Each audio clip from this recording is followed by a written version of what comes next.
Are thousands of asylum seekers being illegally and violently pushed back at a European border? For the first time, a police officer steps forward and recounts his crimes to TRT World.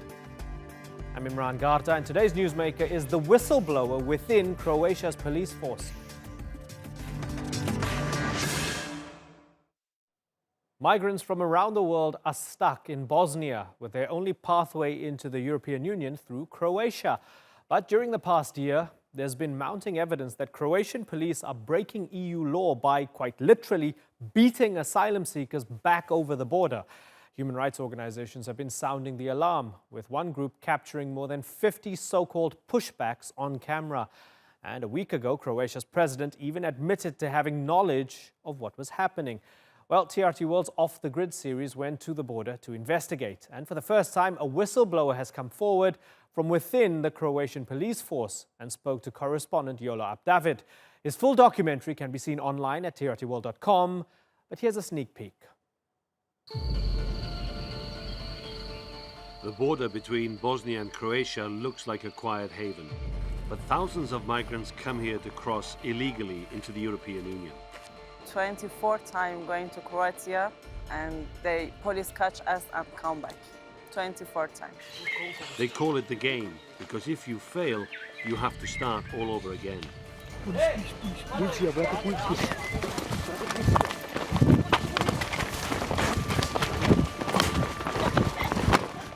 Croatia's police are accused of pushing people back violently. And those police start hit me. My legs, my back. And after I go in there to the other side in Bosnia. Kategorički odbijam da hrvatska policija ikoga tuče. We went to investigate what is happening at this border. We can clearly see that physical trauma that's been inflicted on them. And found that it might well be Europe's border of shame. Vadilo ih se van iz policijskih kombija i tjeralo da sami pređu nazad na bosansku granicu, da li se snalaze sami. You go. Croatia, you must go. Not many Croatian public figures are willing to speak out about the unofficial deportations or that many people are physically assaulted. The pushbacks are reality. I don't think there's anyone that can reasonably deny it. But she argues Croatia is not the only authority responsible for what's happening at the border. The European Union is fine with it. We know for, I'd say, years already that the European Union is fine with pushbacks.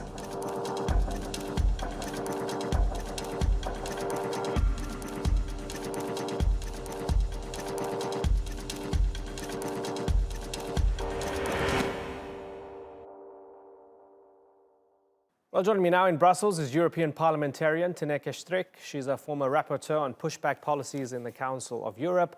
Madalina Evon is in Zagreb. She's a member of the Asylum Integration and Human Security Program at the Center for Peace Studies.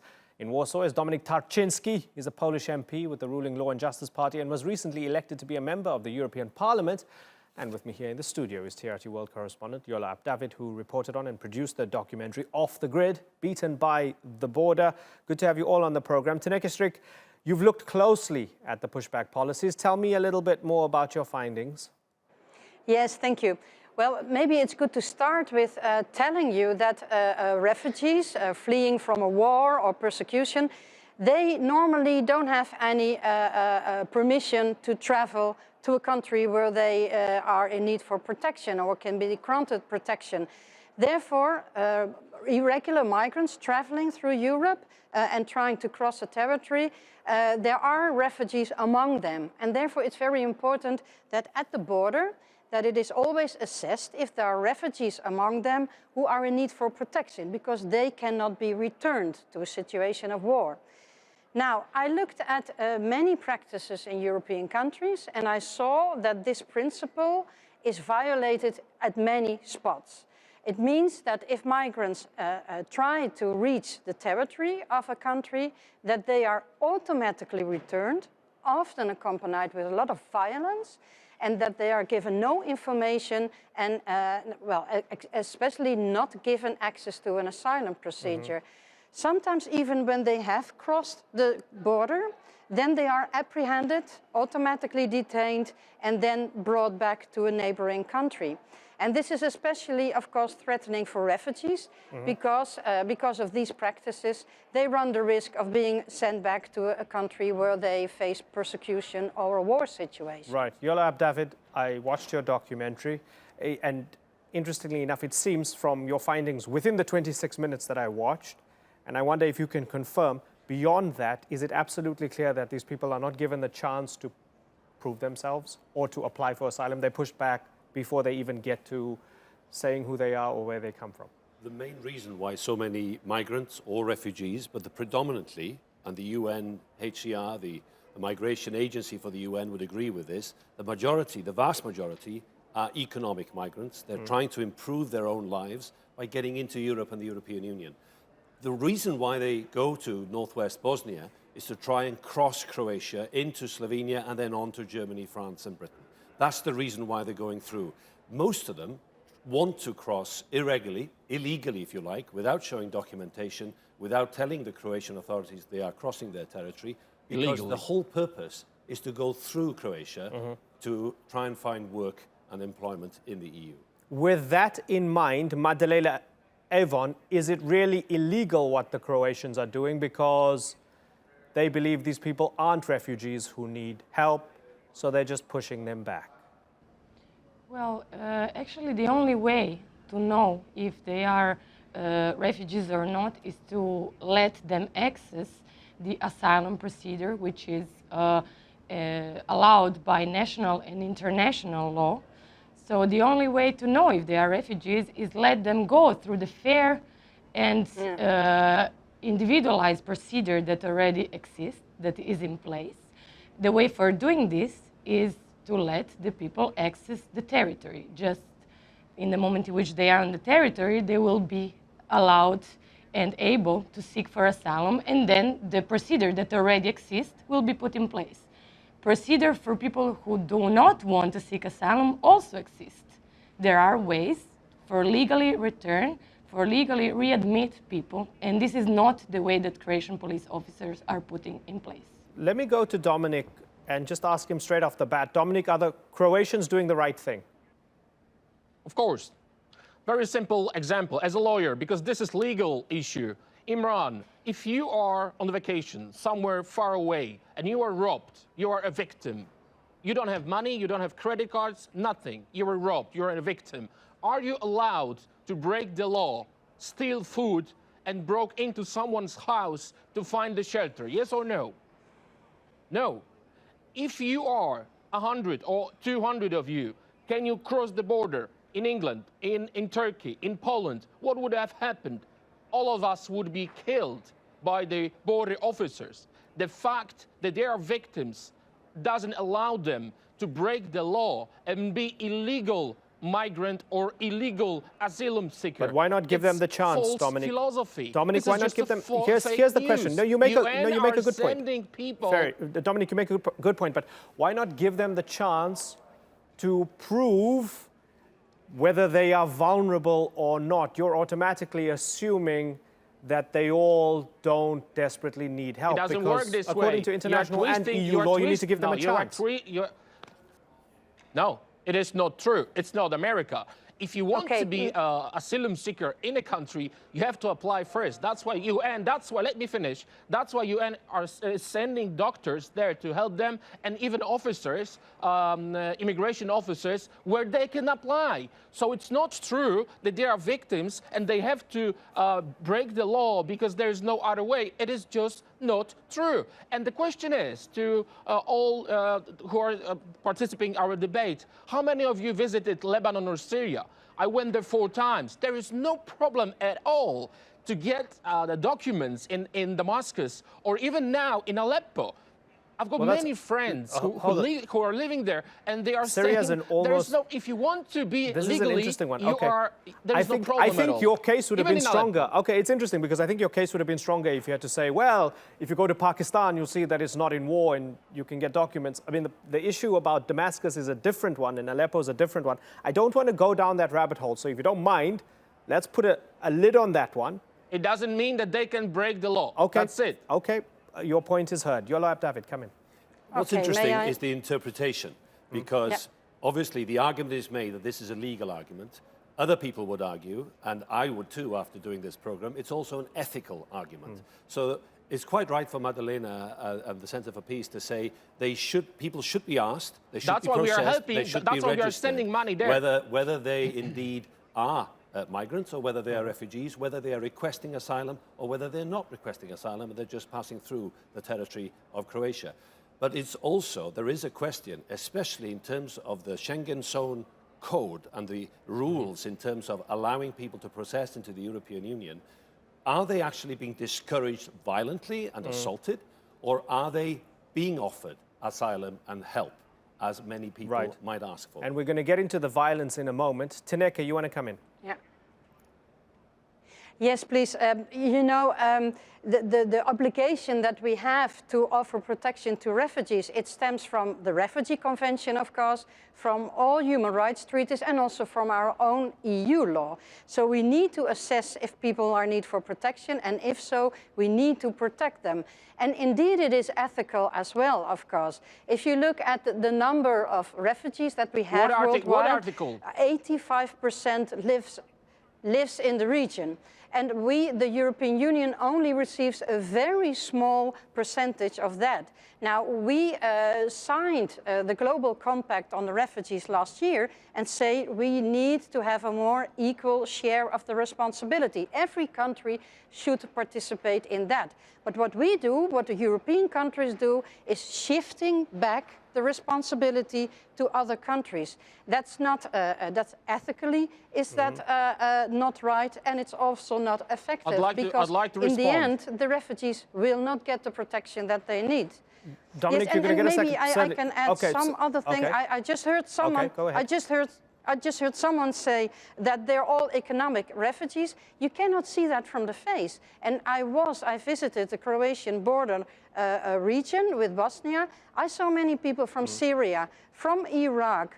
There were many people in need for protection. So you need to have an individual assessment before you can say you can safely return. Okay, but according to the best available estimates, the vast majority seem to be economic migrants. Can we all agree on that for the moment? Because I want to move on to how the... can't. No, they're not. Okay, tell me why I'm wrong. Tineke, tell me why I'm wrong. No. Well, if you look at there are so many different nationalities, people that are there on the spot. Go ahead, Tineke. Yeah, but there are so many nationalities, and in the end, if you look, if they would have had the chance to ask for asylum, there would certainly a significant part of it really in need for protection. Some of them travel further because Croatia doesn't have a good asylum system, and in the end they get protection in another country. So you can't say that just in general terms that the majority of them only has economic motivations. No, but my point being that if somebody is from, and this is again, you tell me if I'm wrong, Tineke. My point is that if somebody is from Iran, or somebody is from Pakistan, or somebody is from South Africa, where I'm from, or Kenya, for example, they are not classified as a refugee because the country is not seen as being in a state of war. Is that correct or not? And you have to pay for your documents, you have to pay for a legal path, you have to pay for many things if you want to be legal. That is another difference. Okay, in principle. Okay, Dominic, I'm going to give you a second. Okay, so in principle, yes, I wouldn't be a refugee, but you're saying there are many variables here, and that's noted, Tineke. Yes. Okay. Exactly, and of course, while assessing the asylum claim, you take into account the country where someone comes from. Right. But it can be possible, for instance, if someone coming from Iran, that he has to flee for the regime in Iran. Understood. So not for the majority, perhaps, but there are people fleeing for persecution. Okay, fair enough. Now, Dominic, you can get to I respond. You can get now, to respond, please, but I Imran? want you to fold your response into a response also to what the Croatian president had to say. Kolinda Grabar-Kitarovic in a TV interview for Swiss TV. This was July the 11th. I've asked the Interior Minister, Police Director and police officers on the ground, and they confirmed to me that they do not use force that is excessive force. Now, the next line is most interesting, Dominic. Of course, there is a need for little violence when you are enforcing pushbacks, but you have to see what kind of terrain is there. Croatia is protecting outer border of EU and Switzerland from illegal migration. Of course, there's a need for little violence. Come on, Dominic, that can't be right. Okay, so again, examples. I'm trying to not make it very philosophical. Facts about life. If you are driving drunk, can police use force against you? Of course they can. If you are on the street, beating up someone, can they use force against you? Of course they can. That is why the border officers, coast guards, they can use force when someone is trying to break the law, which means cross the border illegally, especially because of our experience in Europe. So that is why what do you they mean are your experience breaking in the Europe? law and all this philosophy What do you mean your about experience in goodness. Europe? And what I'm trying to say, well, all this violence, couple hours ago, our MEP was Madam Polish Madam Bata was attacked in Brussels by 3 men, probably illegal migrants. She had to run to the hotel, and the driver is beaten up terribly. Probably, but aren't you making looking assumptions? at, okay, we're going to find out tonight. It was just couple hours ago. Okay. So it's very important that our experience about terrorism and all this, you know that, about rapes in Sweden and in Germany coming from the illegals, and this is just a fact. Okay. So, And but this is- again, okay, I this don't is interesting. mind Germany, Sweden, and others to take illegals. Okay. I don't mind. But there are 2 fields in a European treaty which says sovereignty about migration for each country and sovereignty about the reforms of judiciary. So no one will ever force us, Polish, to receive illegal migration, ever. Okay. Madalina Evon, we've heard a contextualization and justification for being heavy-handed on the border against these migrants. As Dominic says, well, based on our experience in Europe, tell me your response to that. I would say that in the last 2 years and a half, Center for Peace Studies, together with other organizations and groups that are working on monitoring border areas, are reporting not a little bit of force exercised on the body of people that are seeking for safety in European Union, but we are talking about proper shapes and forms of torture. Moreover, I would say when the security and the terrorism threat is brought up, I would say that this is a totally false dilemma. We don't have to choose between security and respect of human rights. There are existing solutions that prevent we have to take care about our family, country, and then the rest. That's the ethics you mentioned earlier. Can I finish? Let us have present the security and the respect of human rights. There have been proposed several times safe and legal pathways for accessing to European Union. This would let European citizens and other citizens of the world to be safe, and the human rights of the people would be fully respected. Okay, now I want us all to take a big step back and a deep breath here for a second, because we've discussed the kind of variables of all of this, and we've determined that the Croatians are being heavy-handed. Some of us say that it's justified, and the majority say it's not. They're pushing these people back. We've seen the reports in Bosnia that Bosnia can't really cope. The camps are terrible. The conditions are bad, right? This is the policy on the ground right now. Yolo, you were with these people. You were on the border. You spent many nights in the forest, seeing people go back and forth. Is it working? Because one of the people that you spoke to in the documentary Great job. says, the game, if you fail, you have to start all over again, right? So you keep going back and forth. One of them, I think, at the 25th attempt, 25th made it in, attempt. right? So is it working, Yolo? Obviously, it's working for those who are persistent enough and who manage to survive 25 attempts to actually arrive in Germany, like Hanan did. Hanan is a Syrian who lived in Iran. She stayed in Iran for a while, but felt, as a Shia Muslim, she wanted to leave. But she said, and she made it clear to us, she left for economic reasons, because she wanted a better life in Germany, and now she may well be able to do that. We focused in this investigation for Off the Grid, we focused on what is happening at that border. That's why we wanted to film these unofficial pushbacks. They're unofficial because they're supposed to take place with the knowledge of the Bosnian authorities at official border crossing points. But these people were pushed back dozens at a time. We saw people who had been beaten, they had been physically assaulted by the Croatian police before being kicked out. And this happened at remote areas. This happened in quiet areas, out-of-the-way areas. And a lot of our evidence was gathered, not just who by the went migrants, to beat them up or but push them. obviously by They the neighbors came as well, and tried who to saw and cross heard the people border. being beaten. Okay, well, That's just, it. okay. Dominic says it's not police. It is police, isn't it, Yolo? It is the Croatian Can I police, reply? and we One have a sentence. Croatian policeman actually telling us that this happens. He actually confirms, and we had to hide his identity one sentence, in the Imran, interview. just one. We had a Croatian policeman saying, look, we do deport people, even though now we know we shouldn't be doing that. And of course, there are police some policemen, not all, who are treating people inhumanely. Okay. Dominic, you're going to get a chance to respond, but I want to go to Taneke because you've presented your findings, Taneke. You believe very Just one strongly sentence. about this. Hold on a second. Dominic, you're going to get a chance. And I want to know if the decision makers in Brussels, Taneke, are listening to you.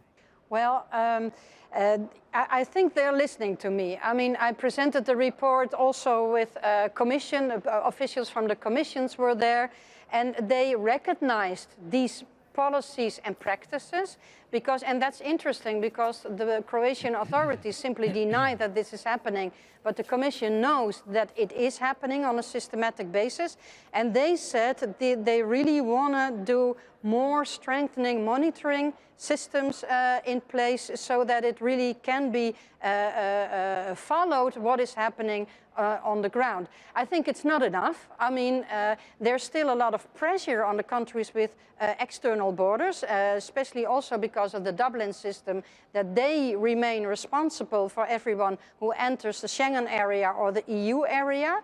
I say in my recommendations there should be more equal responsibility sharing within the EU so that there's not such a pressure on the external borders to put away, to push back away everyone. And there should be really monitoring, and the Commission should also make steps for each country that is violating the rules to make sure, also through funding. You know, they fund a lot of monitoring on the border. So please fund also that asylum and reception systems are in place. Okay, so Dominic, this is going to be straight up your alley when you're in the halls of power as an MEP. You're going to be, there are two camps here, right? So you've got the French and the Germans who are saying share the load. That's right. We need to sort this out and have equal distribution, very much along the lines of what Taneke is saying. And you have the others, your government, Poland, you have the Hungarians, the Italians saying, get lost. You people want us to carry the burden and you guys want to lecture us on all of these things. Europe is divided on this. Dominic, tell me why you think you have the upper hand in this culture war right now. Because I love my family. Because I love my country. So you don't think I'm a Macron lawyer, loves his family and I know and the loves ethics his as country? well. It's just against the law. I'm trying to finish because this is very important. Because I am responsible for my family and for my country. As I said previously many times, I do not mind Germany to take them. Take them all. Take them all if you love to help someone. I don't mind. But before you're going to expect us to do what we don't want to do as a sovereign country, pay 2% for NATO? Take care about the contracts and the deals you signed previously. Why do you not pay 2% for NATO? Why do you don't care about our safety as allies? So they do not pay 2%, but they are spending hundreds of millions for illegal migration. We don't want that. As I said, European treaty is very clear. Is the policy of migration and judiciary reforms are absolutely sovereign decision of the member states. So no one will ever tell us what to do about it. Experience, which I said before, it's just ridiculous. What is the difference between a forest and the airport? What would have happened, Imran, if you would go to the airport and try to cross the border? Tell me, what would have happened? Just the fact that they are in the forest, or fact that they are called migrants or asylum seekers, doesn't mean that they are migrants or asylum seekers. So I've got a message for all illegals. If you don't want to be pushed back, if you don't want to be arrested, if you don't want to be shot, don't come to our borders. Do not come to the Polish border. Then you're safe. It's not us, it's not our police who came up to beat you up, to push you, or to arrest you. It's you who tried to break the law on our land. It will never let happen. We will never let happen in Poland. Madalina Evon, given the work that you do and that Europe is so fundamentally divided and fractured along political lines, with Dominic being on the other side of this, when it comes to what to do with migrants and refugees, do you feel that the work you do is always going to be constrained by the politics? Well, first of all, I would like to answer, if the Mr. is a lawyer and cares so much about the law, I would like him to tell you that denying the right to seek for asylum is illegal. To push people back without a fair procedure, which is called readmission and it's not called pushback, and there is a legal right for my family to be safe. There are existing procedures that we can apply. So, yes, exactly, for your family and for the family of all the others that are seeking for They have to do it as 2 million Ukrainians did in Poland. As you know, we have in Poland we have always over 2 million Ukrainians who are illegally here. Sorry, can I just finish so then you can answer me? It's really not, I can't hear if you talk. Go ahead, Madalina. So if I can finish, we have specific requests, specific proposals for European institutions and national institutions on how to tackle the issue of migration, which is a global issue that any member state should tackle alone on itself. And as I already said, enabling safe and legal routes is a key contribution that EU can provide. Yes, as a global response to migration. I think that this is not a problem that Croatia should answer alone, or Poland, or whoever. This is an issue that European Union should globally tackle. For example, with the Common European Asylum System, this is already a path that started to be in apply, and we hope that this is a goal for the European institutions to then apply this in the proper way for the protection of human rights. And also some programs for safe and legal paths are being applied. They are not enough, but they are possible, and they should be then enhanced. Something that is clear global, where is is Saudi Arabia? Where is Qatar? Where are the Arab states? And Dominic, that's a really good discussion. We're going to have it next time. It's going to be difficult to reach any form of consensus right now, but it's an important discussion that we've had, and it's been important to get all your perspectives. I have to move on, but I'm looking forward to having this conversation and variations of this conversation down the line as well. Thank you all for joining us on the Newsmakers.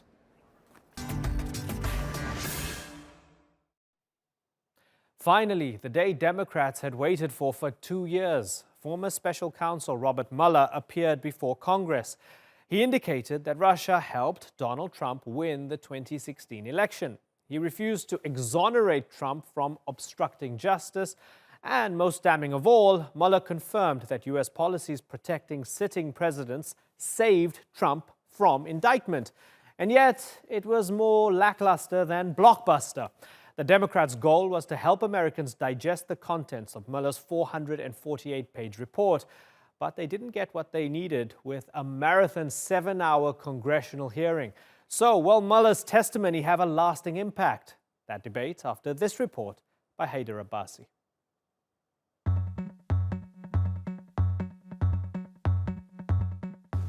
Although department policy barred you from indicting the president for this conduct, you made clear that he is not exonerated.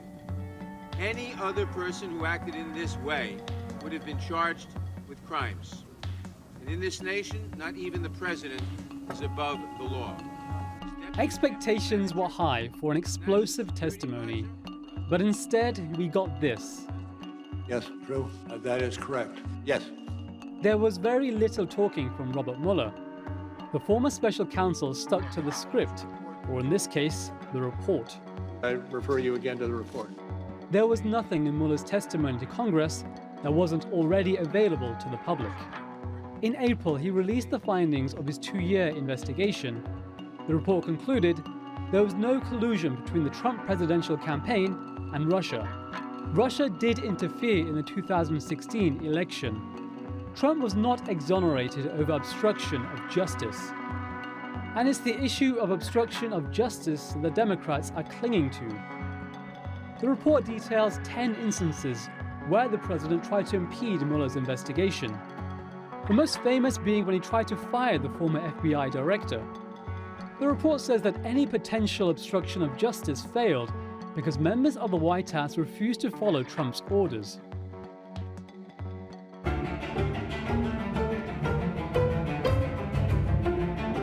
They are devastated. The Democrats lost so big today. Their party is in shambles right now. They've got the squad leading their party. They are a mess. As far as the president's concerned, Mueller's testimony before Congress was a failure. So what now?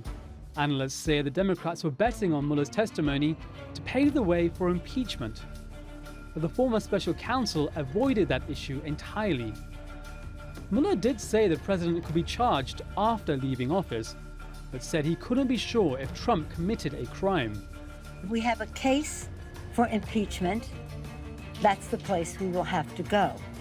The fact that why I'd like it to be a strong case is because it's based on the facts and the law. That's what matters, not politics, not partisanship, just patriotism. So was Mueller's testimony enough for the Democrats to push for impeachment? Or will they move on and focus on next year's election? Haider Abbasi, The Newsmakers. Let's bring in our guests. In Charlotte, North Carolina is Democrat Scott Huffman, who's running for Congress. In Washington, D.C. is former Justice Department prosecutor Arthur Reiser, who's now the Director of Justice and Civil Liberties at the R Street Institute. And returning to the program is Ivan Garcia Hidalgo. He's a Republican strategist and president of the Hispanic Leadership Council. Good to have you all on the program. Scott Huffman, are you a little disappointed after Mueller's testimony? No, not at all. Now, I believe he demonstrated. That's interesting because I would have expected you to say he didn't quite perform as you had wished. Tell me why. Well, because he's a prosecutor. He strictly outlined what the investigation was about. I mean, I wasn't looking for any type of theatrics. I was looking at straight facts. And he delivered directly on what the facts were, that Trump received assistance from the Russians. He obstructed justice. We have over 10 instances of his obstruction. And so if President Trump wasn't the president, he would be indicted on crimes, and he would face criminal prosecution. So I don't see why people should be questioning whether Director Mueller was energetic. He is a prosecutor. He's there to I'm not necessarily stand talking up about for his the rule energy. of law. Certainly, but when he said we did not reach a determination as to whether the president committed a crime, and he's said no collusion, you're telling me you're not disappointed at all? Well, I don't believe Director Mueller said there was no collusion. What he said is that they couldn't make a determination to charge him under the standing rules of the Department of Justice, where they said they can't indict a sitting president. If those rules didn't exist, they would have indicted him already. Or that policy, excuse me, because it has yet to be challenged in law. Okay, Ivan Garcia Hidalgo. President Trump sees it as a victory, as an exoneration. Do you? Absolutely. I mean, you know, yesterday we saw nothing but a circus. The lunacy from the left was simply on display. We saw a frail, a feeble person who had no idea what was in the report, gave absolute,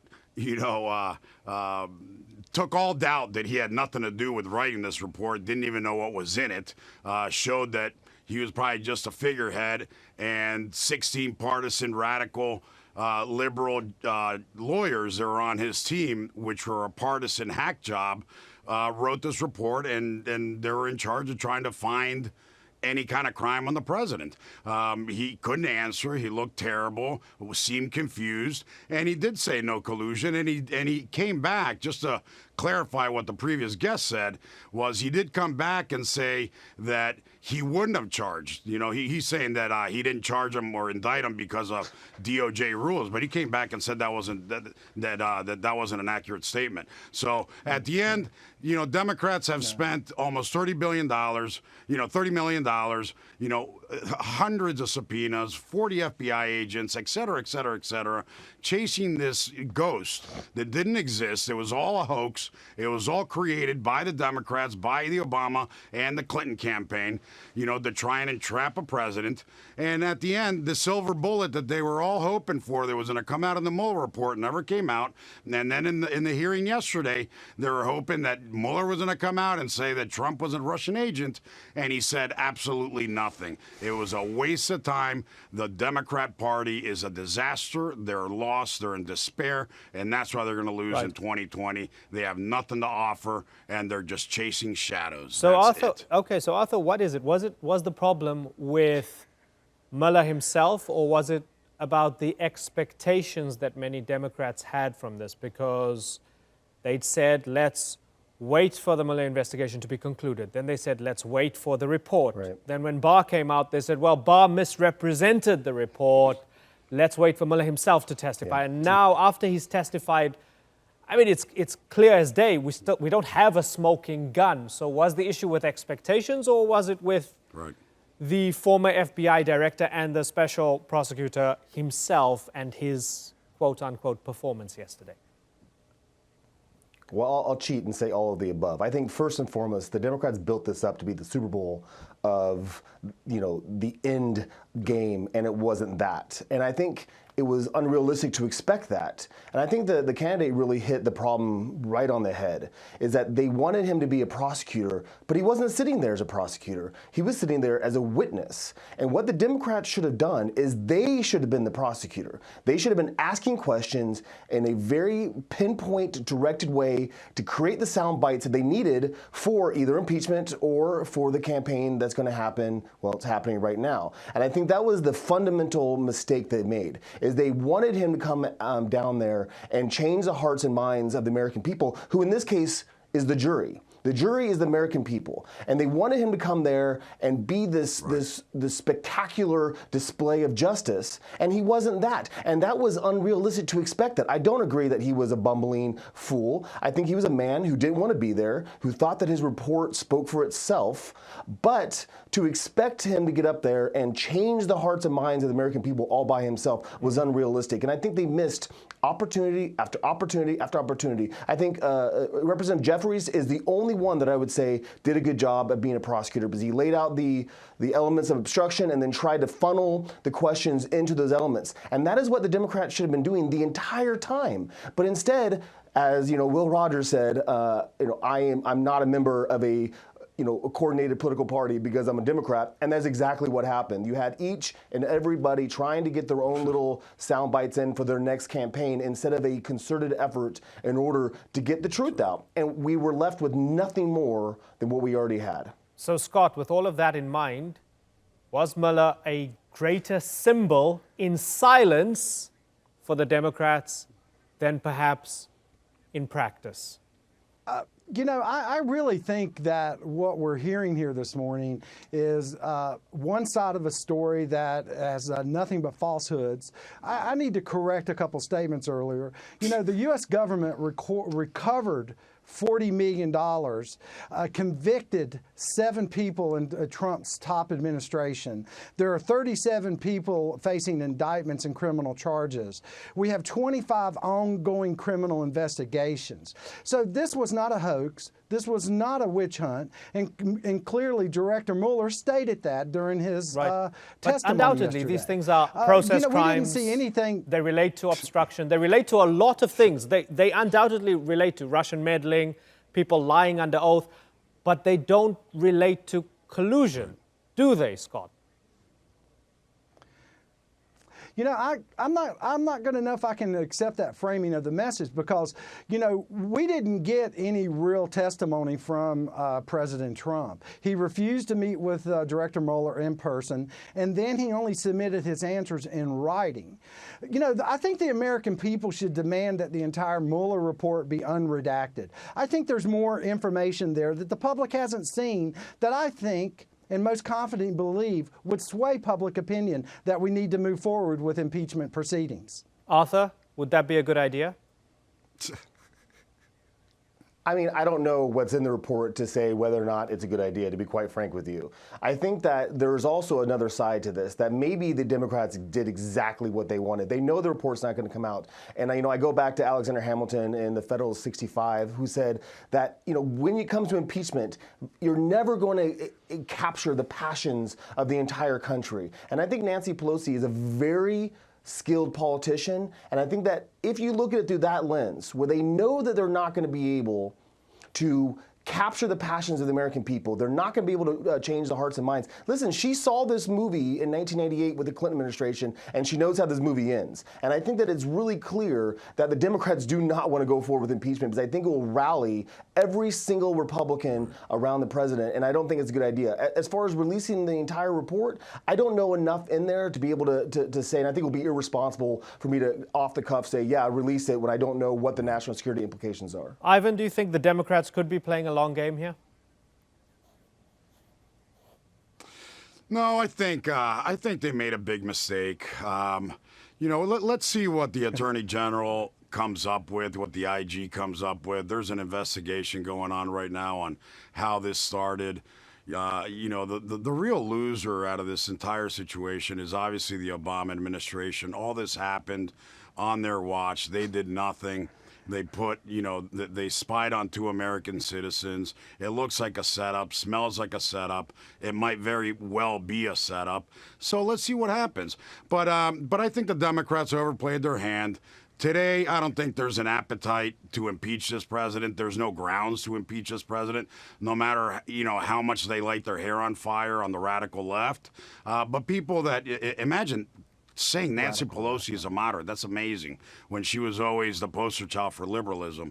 But, you know, when she's a voice of sanity, it's got to tell you how bad and how far left the Democrats have gone. I guess I don't think they're going to move to impeachment. Right. It would be a huge mistake, you right. know? Okay, let me take the point of impeachment. Scott, if we analyze it 24 hours after the event, and we say that 24 hours later, after Mueller makes his appearance in Congress, we are probably further away from impeachment than we were yesterday. With that in mind, Correct. do you accept that it's a loss? I really believe it's not a loss for the American people because we've learned more and we've seen Robert Mueller talk about the issues. Look, I make no bones about this. This president has lied over 10,000 times. He's agreed to accept information from a foreign country on dirt on a political opponent, which I add is against the law, and you would be charged with a criminal offense. So look, we have to face facts. This administration has acted in a criminal nature. They have lied over 10,000 times. So many people, we've had more people within this administration get convicted than I've ever seen before. And to sit there and blame President Obama when Senator Mitch McConnell said, if you make this public, we will make this a partisan effort. And now to watch Senator McConnell sit there and do nothing to protect our infrastructure from Russian hacking, that's un-American. It's un-American to even hear these talking points that this is a hoax, that the Republicans have gone, the Democrats have gone radical left. The Democrats are upholding the rule of law right now, which Republicans have seemed to have forgotten. Ivan? Yeah, I mean, it's fantasy. It's, you know, they're desperate. They lost the 2000 election. They still haven't gotten over it. They've been trying to, you know, force a coup to remove a legitimately elected president of the United States by creating this fantasy, and this fantasy has exploded in their face. I mean, it's a disgrace. But you know, bringing some objectivity here to you're the speaking Fox News talking points, Ivan. Yeah, no, I'm actually speaking facts, which is contrary to the lunacy that's coming out of your mouth. But you know, but look at this. Right now, you have. Absolutely. Right now, you look at the stock market, NASDAQ, S&P, all-time highs yesterday during the Mueller hearings. What does that tell you? The market, consumer confidence, business, market the that's economy, where the rich people jobs, play in, not the average day American that wants to know what's going on. Lowest unemployment in the history of this country for Hispanics, for blacks, for women, for everybody. You know, Obama had nothing to do here. Obama was a joke. Thank he you, had President a GDP Obama, growth of for all 1.7%. President Obama had the best. Lunacy. Hold on. Okay, so both of you. Because Obama said that the economy could not grow. Ivan and Scott. Okay. Well, that's what's going on. Okay, so Ivan's saying the economy is doing well. This is all a distraction, and it's a witch hunt against Trump. Noted. Yeah. Arthur and Scott disagrees with him. Arthur Reiser. Can we make anything of the fact that there, at the very least, was a suggestion coming out of this that Trump could be indicted after he leaves office? Does that mean anything? Well, I think it means a lot if the facts are there. I don't think we have all the facts, but let's assume that we do. Let's assume there is enough evidence to indict the president on obstruction of justice at the very least. Well, what happens then? We're pretty sure that he can't be indicted while he's in office. I think there's enough critical mass out there to hold that to be truth. So what happens if he's reelected? Well, the statute of limitations for obstruction is 6 years. So are they going to wait until he's out of office for a second term? If he leaves this term, that changes things. But it becomes an entire unprecedented legal mess if he's reelected, because there is really no way to make that determination until after the fact, because it's not ripe, the courts won't pick it up, and then we have to decide whether or not the statute of limitations crime told. Now, that's only if we are sure that he obstructed justice. And again, I don't know if we have all the facts because we don't have the unredacted report. We don't know everything. Right. I don't think it's smoke and mirrors. I don't think it's a hoax, but I do think that we are screaming at the top of the mountain without actually having all the facts right now. When are we going to get those facts? How are we going to get those facts? I don't really know. But I do think it's premature at this point to be talking about impeachment and talking about prosecution until we actually know what's going on. We do not have all the facts. We know there is smoke. Right. Maybe there's fire, but we've seen 100 times where there was smoke and there was nothing there. Right. And maybe that's one of these times as well. Okay, so the big question has been if the president colluded with or conspired with a foreign country in order to win an election or undermine his own country and so on. And just rewinding that for a second, at the genesis of it all was whether the Russians were fiddling and meddling with the election itself. Let's have a little listen to what Mueller had to say about that. Over the course of my career, I have seen a number of challenges to our democracy. The Russian government's effort to interfere in our election is among the most serious. And as I said on May 29th, this deserves the attention of every American. Ivan, you probably accept that, right? The Russians meddled, the Russians tried to do whatever they could to undermine American democracy. You agree with the special prosecutor there, right? 100%. I mean, not only the Russians, but plenty of other foreign adversaries probably do on a regular basis, maybe daily, as we probably do abroad as well, right? So that's not news. We know that. We've known that to be fact for decades. You know, but going back to the impeachment and the smoking guns and the indictments and all that, I think, look, you know, we have to take a step back and leave some of the partisanship aside. You know, we got to put out our hair that's on fire and stop screaming down the street and yelling at the sky. And really analyze what really happened here. Was this a setup? Was it not a setup? Was, you know, what's going on in the process? We've spent over 3 years and tens of millions of dollars, hundreds of subpoenas, you know, hours and hours of investigating. And at the end, the bottom line, it comes back to the same thing, that there was no collusion, right? Or no so let's get conspiracy Scott. to collude. I want to get Scott's response you know, to this. Okay, Ivan. Okay, so Ivan, I'm sorry, Scott, does Ivan make a good point that the focus should be on the Russian interference and not whether Trump colluded, because after all this effort, it's hard to still find criminality? Look, I think it's important to point out that, you know, this hasn't been a waste on our taxpayers, because we've recovered $40 million. All right, and the point that this has been a waste of time, this has been the most effective investigation we've ever seen. How many years did the Republicans spend on Benghazi and Hillary emails? I mean, I just find it just ludicrous that I hear from Ivan that he's saying that there's no collusion, yet the very thing that Trump said, this Russian Robert thing Mueller was on said my it. mind. I had to Robert get rid Mueller of James said it. Comey because of it. Yeah, no, Trump said that in an investigation when he was being interviewed by NBC News. You know, this Russian thing was on my mind. I had to fire Comey. Listen, let's just point out the facts. The Russians are meddling in our infrastructure. I do information technology. I've been in enterprise management for over 23 years. The Russians are cyber attack, have 24/7 cyber warfare on our networks. I see it. We've had voting systems hacked. In fact, we have a United States citizen who is a whistleblower sitting in prison right now for over 5 years. Her name is Reality Winner, who leaked information that the NSA had on the fact that we had our voting systems hacked. And where is she? In prison. The Congress should bring her out and testify so we know exactly what she knows, instead of locking her up in prison. She's a political prisoner over this. Okay, gentlemen, pleasure talking to all of you. Scott Huffman, Arthur Reiser, and Ivan Garcia Hidalgo. So much. Talk to you soon on the Newsmakers. Thank you.